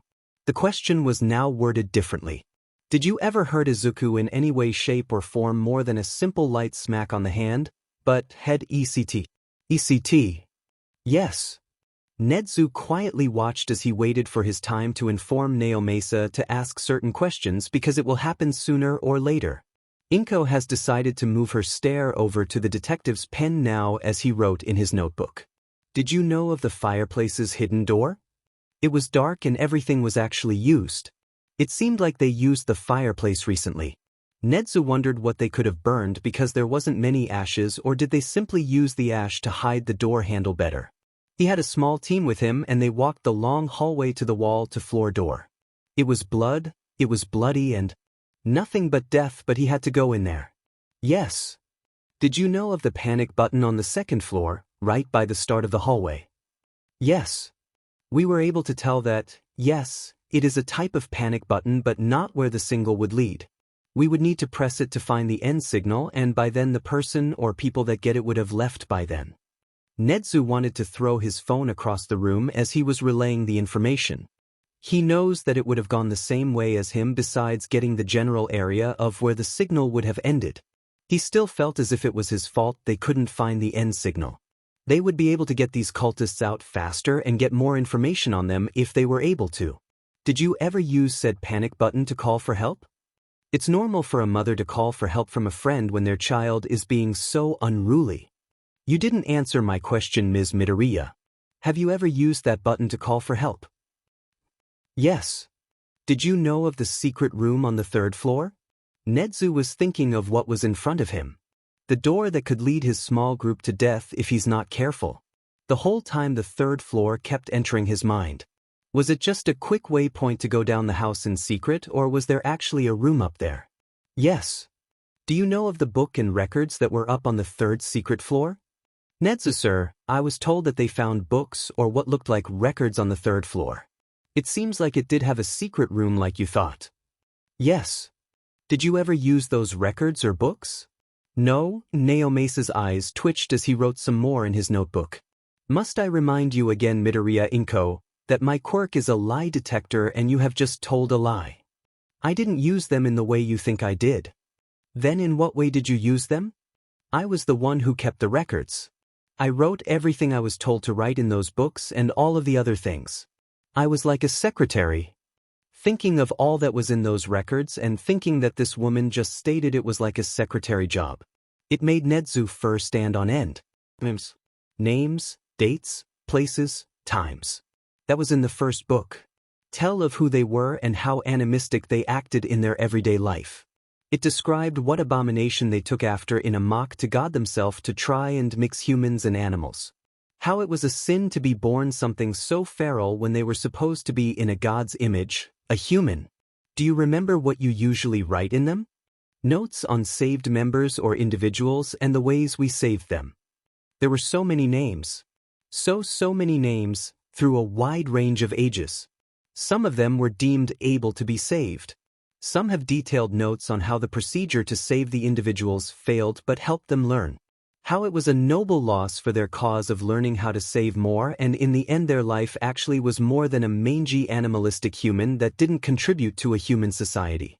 How would you save those people in your own eyes? We got rid of what made them animals. Naomesa wrote some more as it seemed. Since he had a better look at her face, he could read her emotions better. Nedzu was just keeping track of her more blaring emotions or what emotional state she might be in. He will be one of the lines of defense so that nothing gets too far out of control and says when they need to stop asking questions. That leads into this next question here. The part of the room ready for surgery at any moment. The other half being splattered in old dried blood. On the wall. The secret basement. Right as soon as you open the door. Do you know it existed and what happened in it? It was a grotesque mockery of pre-Quirk era religion. A mummified person with clear animal mutations was crucified for all to see. Blood from their hands dried and flaked.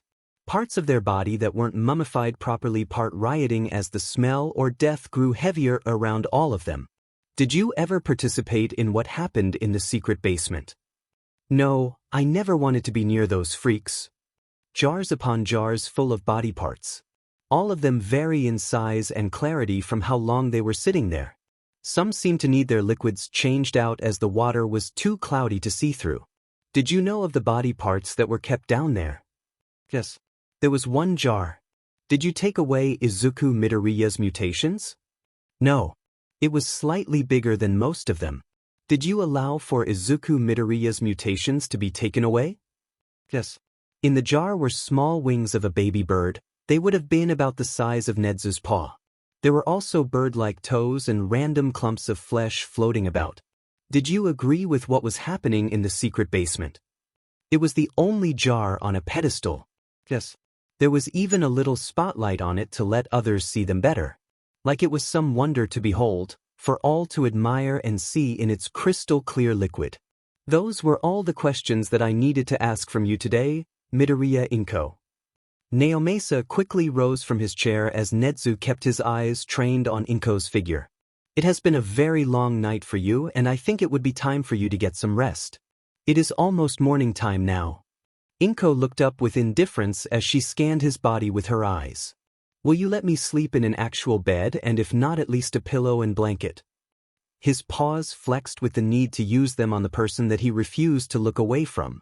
Every breath Nezu took lined up with Inko's as he tried his hardest to think of why. Why would someone with a husband that used to have a visible mutation? She dated him when he had those mutations still. I'm sorry, Ms. Midoriya, you are to use what the station provides for you to use to sleep. It's basically a metal bench with a rock-hard pillow and web-thin blankets. Why a person that was raised by their clearly bird mutation quirked mother until 6 would? As I stated before, Ms. Midoriya, you must use what has been provided for you. Why? Takami Inko, daughter of Takami Kumiko. This is bullshit. Why? Niece to the famous Night Stalker, Takami Yoko, and his wife Takami Tomi. She is a cousin to Takami Kigo, that Nezu wasn't able to find because the commission bought him at a young age by his own mother after his father was put in jail. Ms. Midoriya, you are not getting anything else for your holding cell. You will be brought in for questioning tomorrow at some point. I was just making sure my son didn't end up a mindless feral animal on the street. Why the hypocrite of a woman with her own bird instincts that she indulges in quite well, might he add. Ms. Midoriya, I ask that you calm down. You are going to be taken back to your holding cell shortly. I should be praised for being the best mother that Abomination could have ever gotten.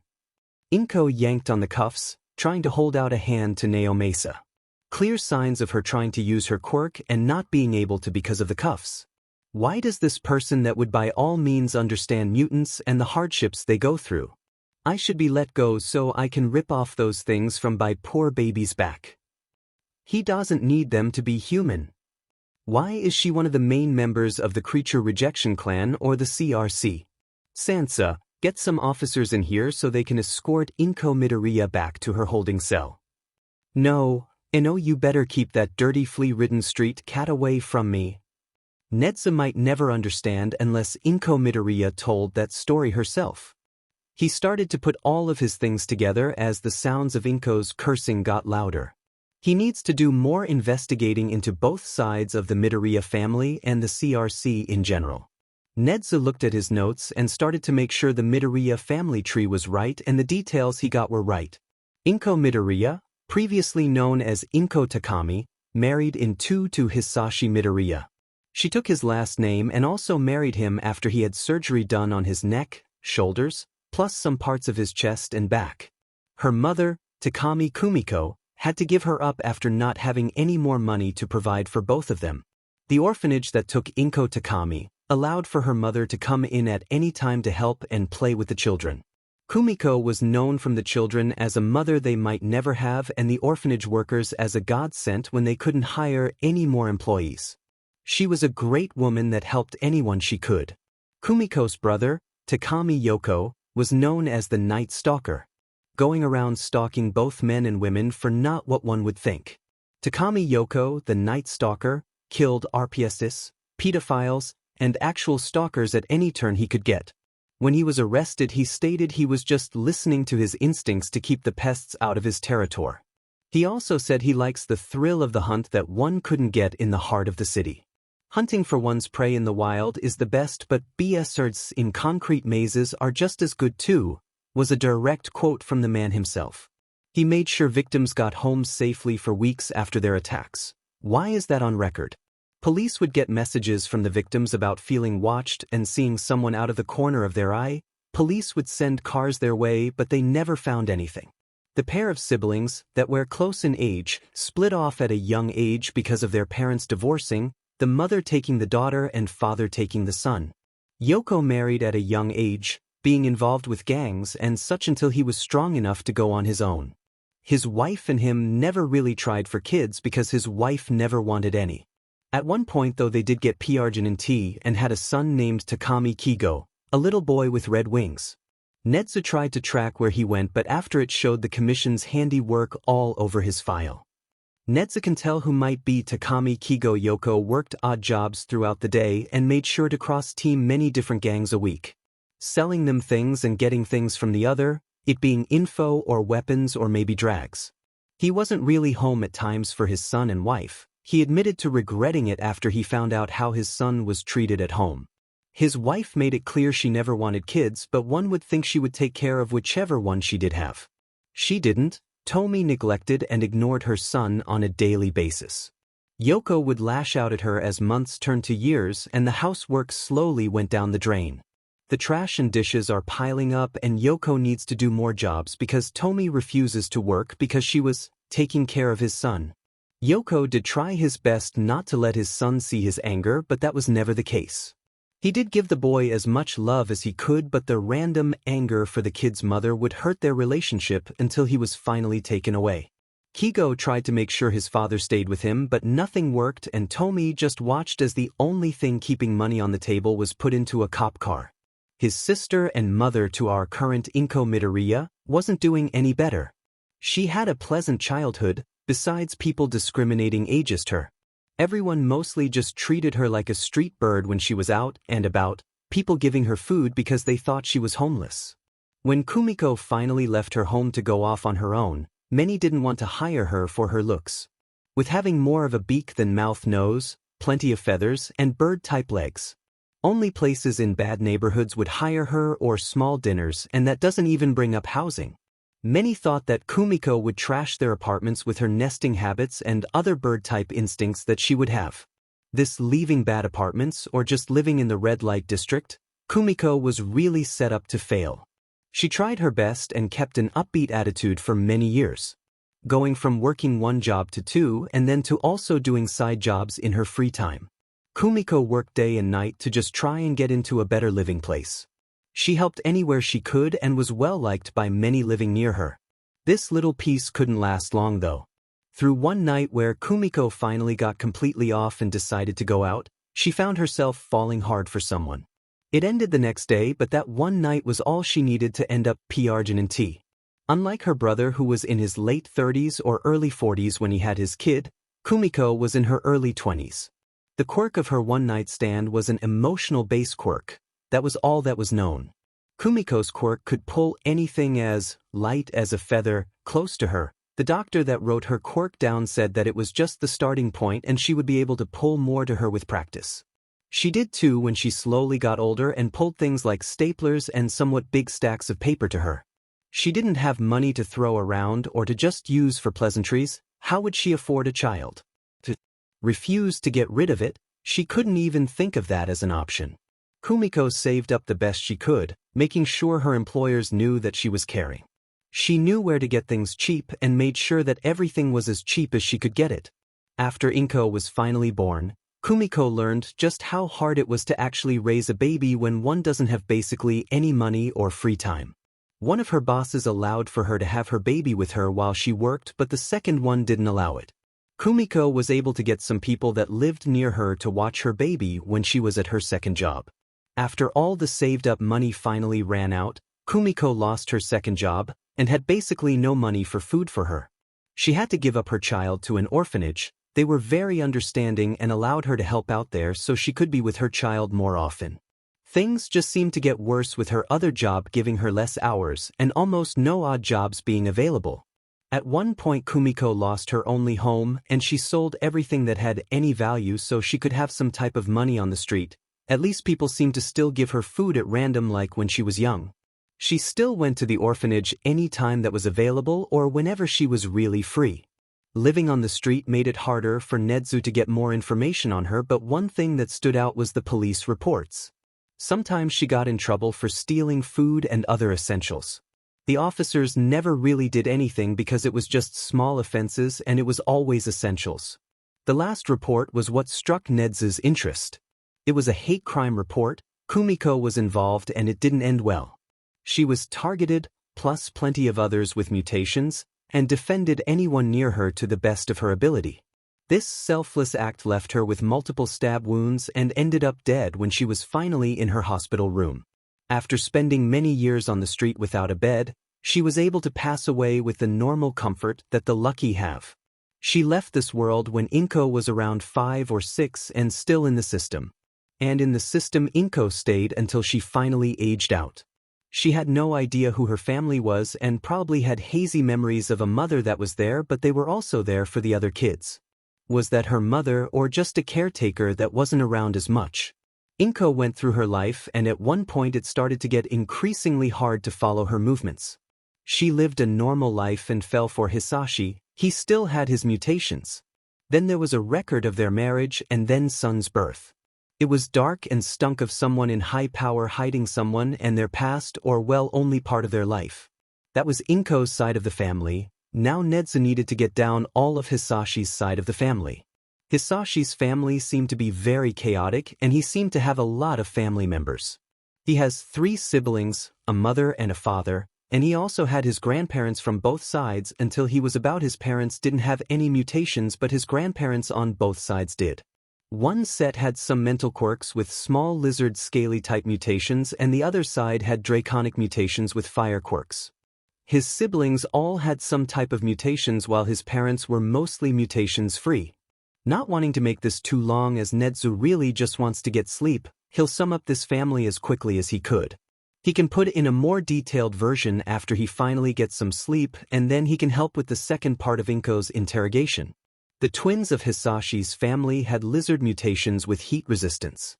One of the twins could resist heat so well that they couldn't find the limit of it. The other could easily resist heats as high as 2,800 Fahrenheit, 1,537.778 Celsius. That twin went into baking and cooking if he was correct. The one with no found limit to their resistance became a firefighter. The last sibling had a heavy dragon mutation, their neck longer and jaw bigger.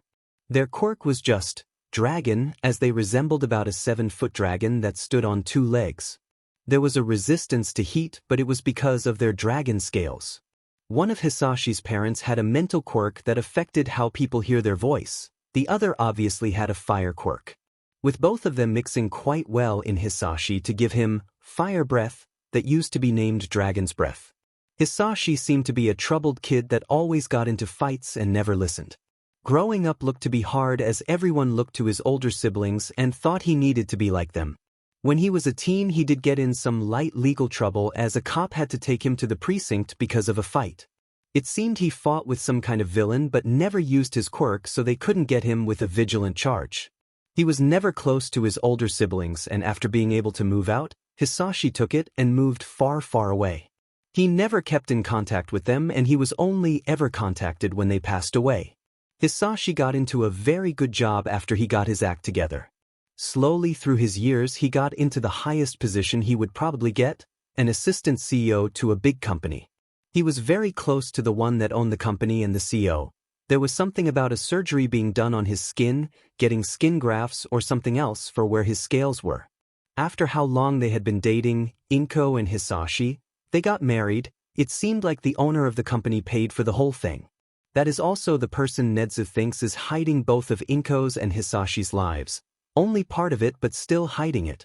Just like in Inko's history, Hisashi is shown to be getting plenty of job promotions and pay raises. Being at office parties, but all of his life seems to be just blank now besides the birth of Izuku.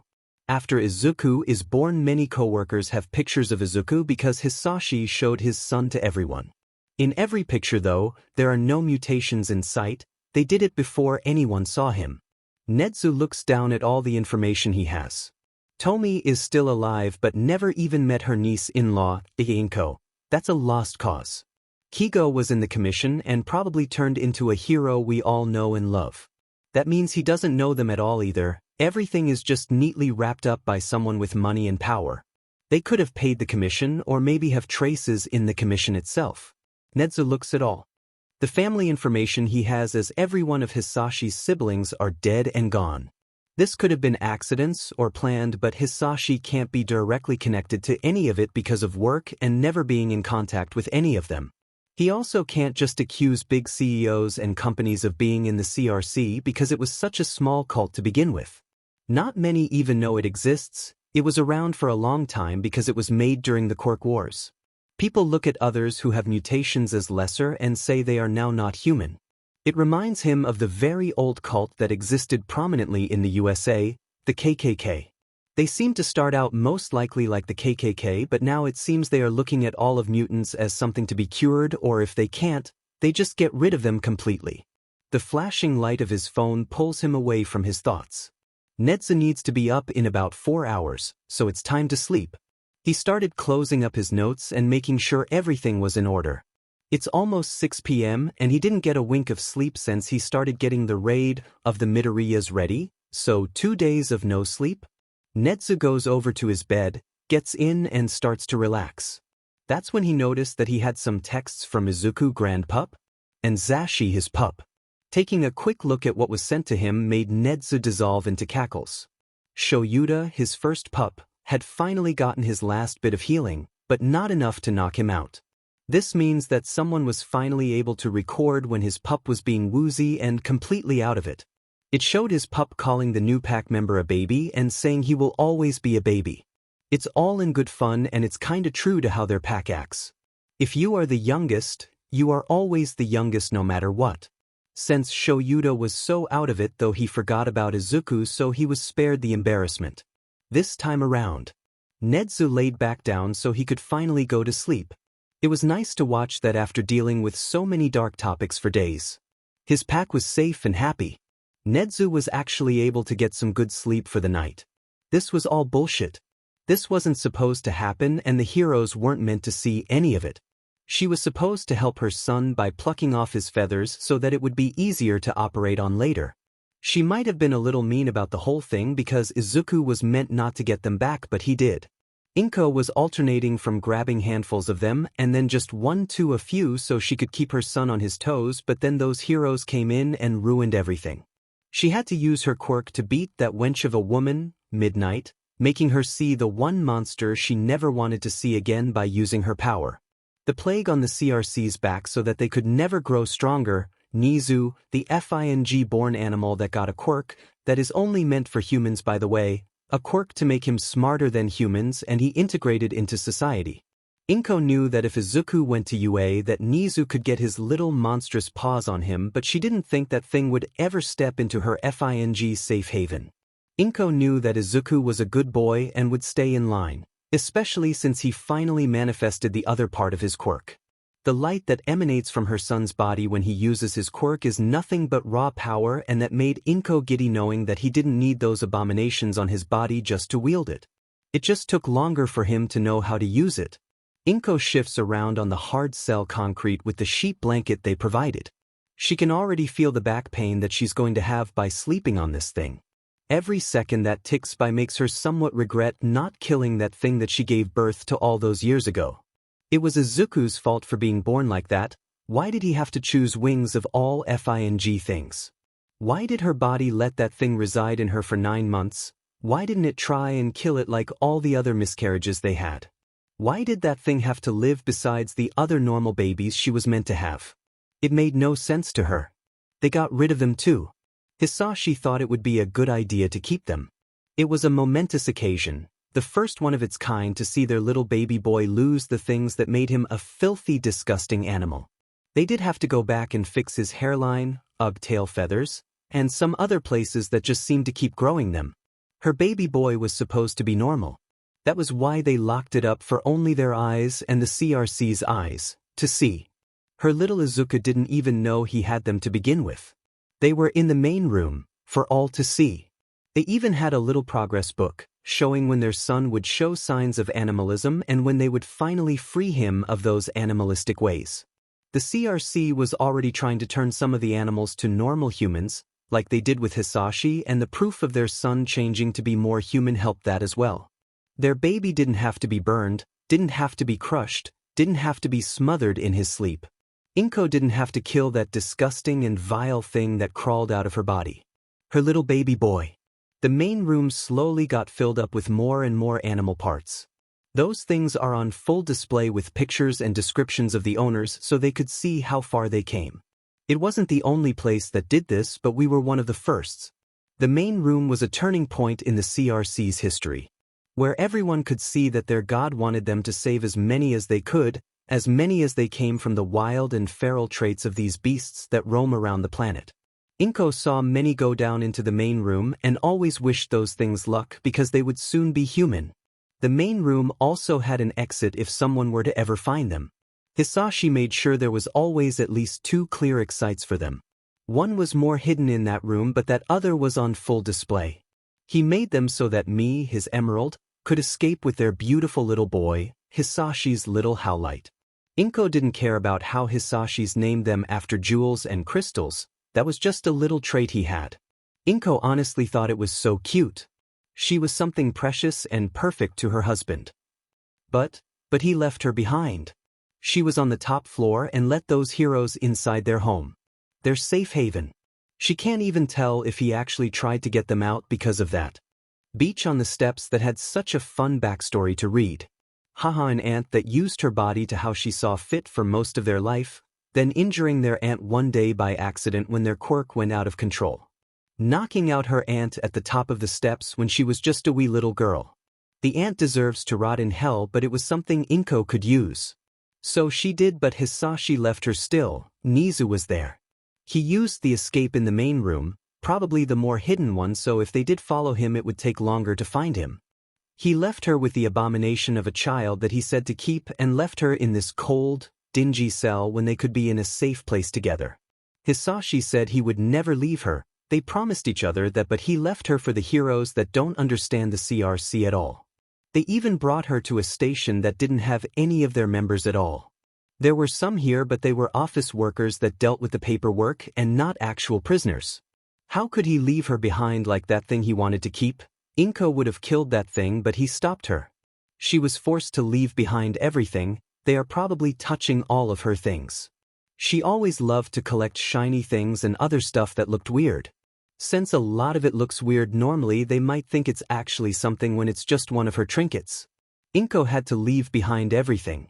All of the things she collected over the years. That one bottle cap that had Indian letters on it, that necklace she found and wanted to give to her husband. Everything that was hers would be touched and moved and fettled with. Thinking about that was making the hairs on the back of Inko's neck stand on end. She didn't want anyone touching what was in her little room. The little room that was hers, and she would only allow Hisashi in. It was comfortable and had everything that she collected and so many pillows and blankets that someone could just sit on the ground, no point in chairs.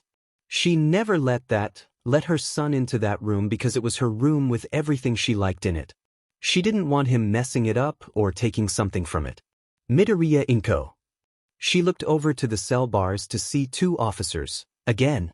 Both of them aren't from the CRC, and that set her off a bit. You had a night to sleep, and it's now time to do the other interrogation. Please stand up. Inko stood as she glared at both the officers, these men with inflated egos that could have messed with her things. She slowly made it to the door and let the 2 brutes cuff her again. As long as she didn't struggle, she wouldn't need to worry about being hurt. We are taking you to talk to Tour Man again, also known as Detective Tsukachi. Inko just scoffed at the title and walked out of the cell, slowly being let into the interrogation room. Once they got there, they opened the door, set her down on the same chair as last time, and cuffed her to the table. The detective will be with you shortly and with someone else unlike last time. Then they left her in the room with her thoughts. Inko just let her thoughts wander to her little boy, her husband that left her things that were left behind, and was obviously moved and touched. Things like that randomly popped up in her head while she waited for the detective. The door opened and Inko shot her head up to look at who entered, hoping that it was one of their own, but it wasn't. Good morning, Ms. Midoriya. I'm glad you seem more lively today. She sneered at him while another person walked in with a headset on their head. This is one of our officers that has a talent to repeat everything said to her word for word. We wanted to have the person come in themselves, but they were held up by traffic. Inko just looked at the extra person in the room and quickly noticed it wasn't one of their own again. Someone should have come for her already. So we don't get background noise from the call. They will say what the other person is saying. They can hear what's happening in this room and also see it, but they just can't talk for themselves at the moment. Inko nodded her head and looked at the two-way glass that probably has someone on the other side of it, looking and analyzing everything she is doing. It made her sick that someone would just lock up a person that just wanted to help those animals. Maybe it was a rabid animal behind that glass as well. This place seemed to have plenty of them. Good, now we already went through the setup for yesterday's interrogation. We just need to do that again. Then I'm asking about your home and what went on in the underground room.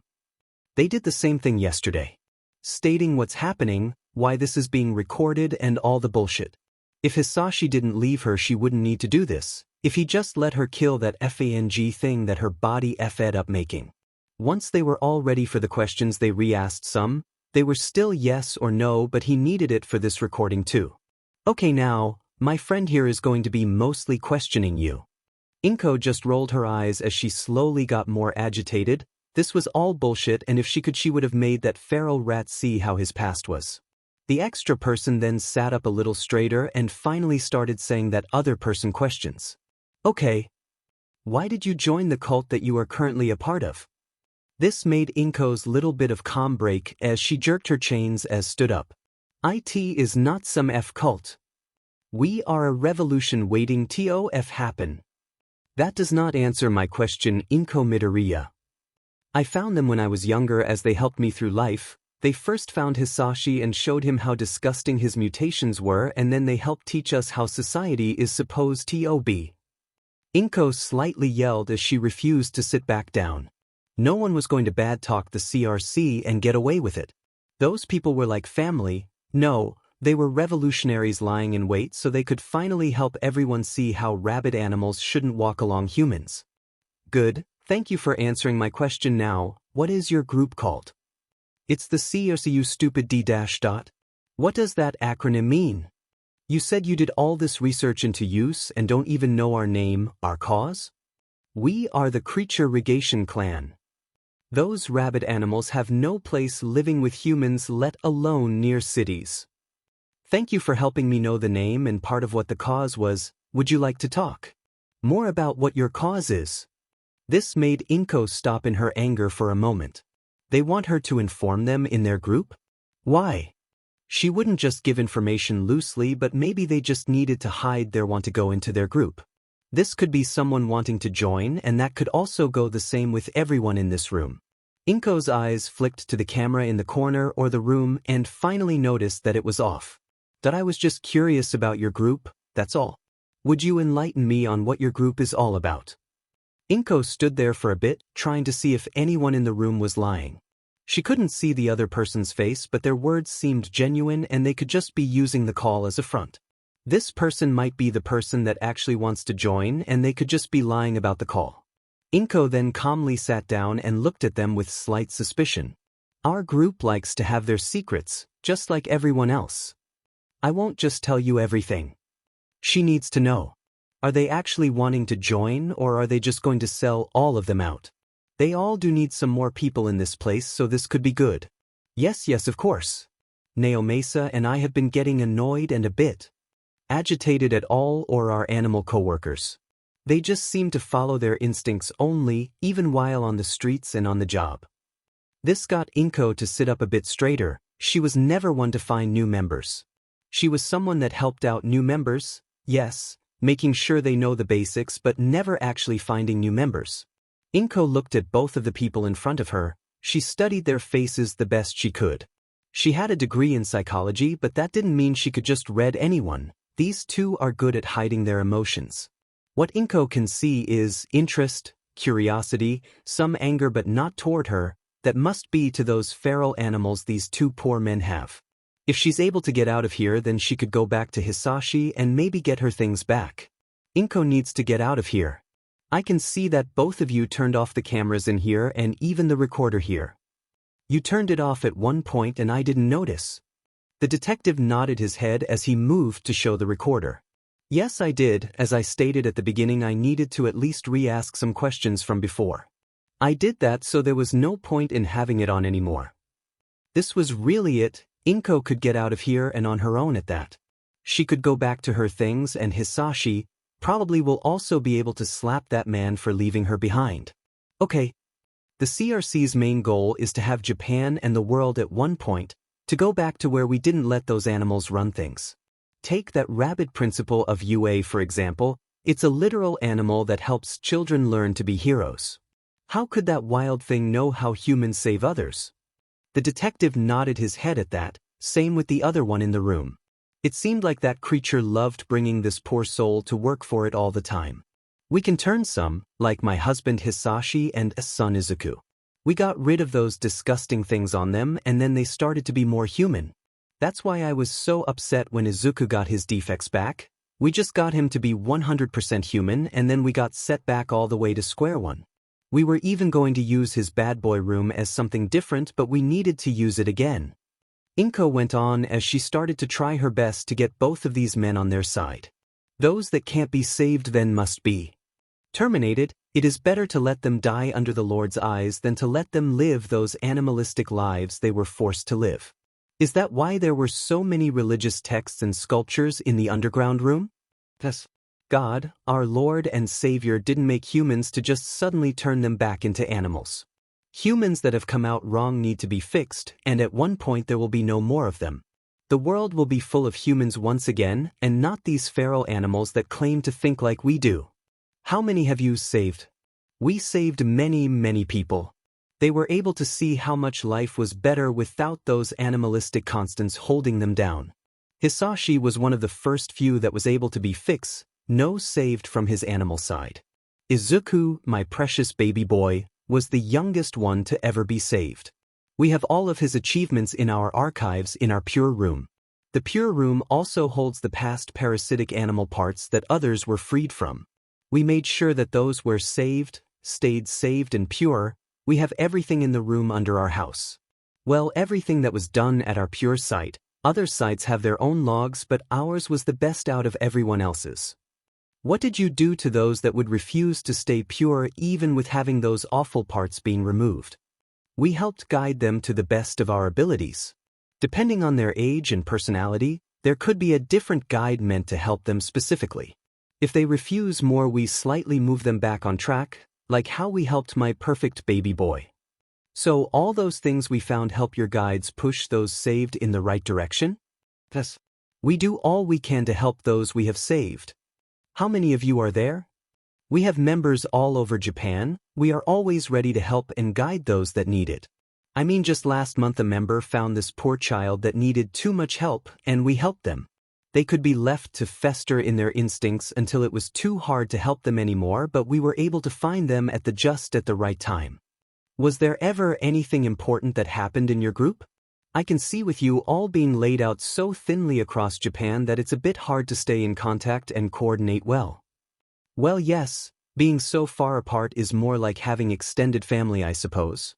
We all do basically the same thing, but we are one of the few branches that actually try our hardest to help and guide those that need us.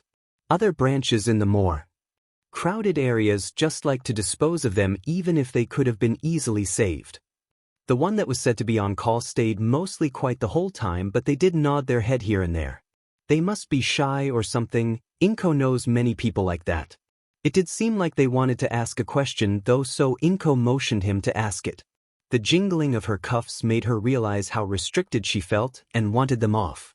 Inko will probably ask for them to be removed after this question and then just put them back on closer to the end of the questioning. So because the CRC helped your husband, I'm guessing they also help guide you as well. Inko blinked as she looked at them. Help guide her? She didn't need guiding. Inko was human through and through. She had no animal blood running through her. Even if she didn't know her parents, Inko knows this for a fact. And oh, why would they help guide me when I am clearly human? Well, that's because you're not completely human. No, I am 100% human. Midoriya, Inko, do you know your husband's family tree? Inko looked at both of the men in the room in front of her. Hisashi did tell her about his family, full of wild beasts that spewed fire at every other word. They were cold-blooded animals that heated themselves with lava and the disgusting horde they gathered in their life. Yes, I know of his disturbing family of those awful lizards. Then you do know what their main animal mutation is. Yes, as I just said, disturbing family of those awful lizards. Then you should be able to understand that the bird mutation your son has didn't come from your husband's side of the family. You are not implying what I think you are.